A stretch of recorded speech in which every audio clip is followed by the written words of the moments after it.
मलकापूरहून एका 16 वर्षीय युवतीचे अपहरण करण्यात आले। यानंतर तिला घेऊन जाणारी कार मोताळ्यात पोलिसांनी रोखली।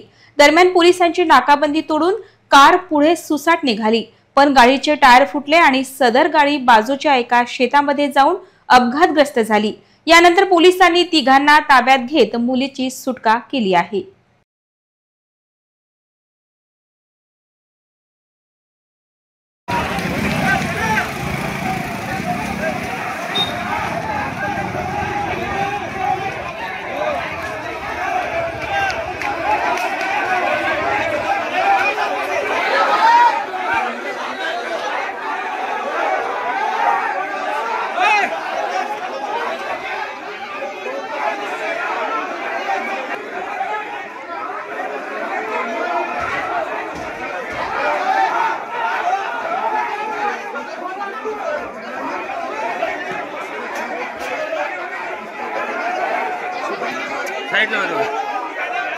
थरारक अपहरणाचा तपास बोराखेडी पोलीस करीत आहे। दरम्यान मुलीचे अपहरण करण्यात आल्यानंतर मुलीच्या नातेवाईकांनी मलकापूर पोलिसात धाव घेतल्यानंतर पोलीस प्रशासनाकडून बोराखेडी पोलिसांना सूचित करण्यात आले होते।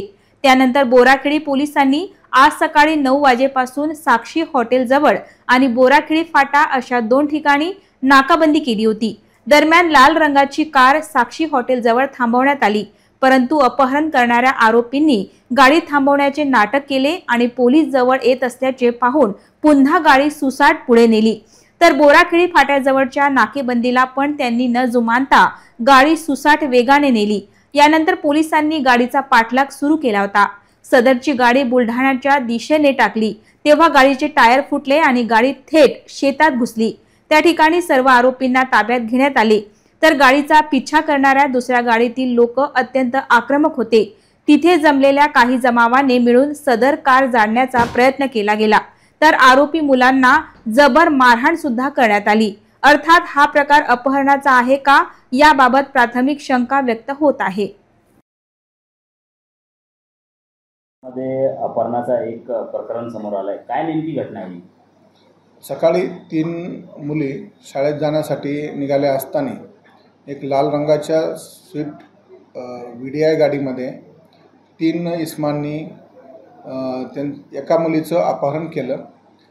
ते बातमी पोलीस स्टेशनला मिळाल्या पोलीस फोर्स त्या दिशेने रवाना झाला आणि पुढील पोलीस ठाणे जे आहेत बोराखेडी बुलढाणा त्या रूटवर जे पोलीस ठाणे आहेत त्या ठिकाणी आपण नाकाबंदी करण्याचे संदेश पारित केला।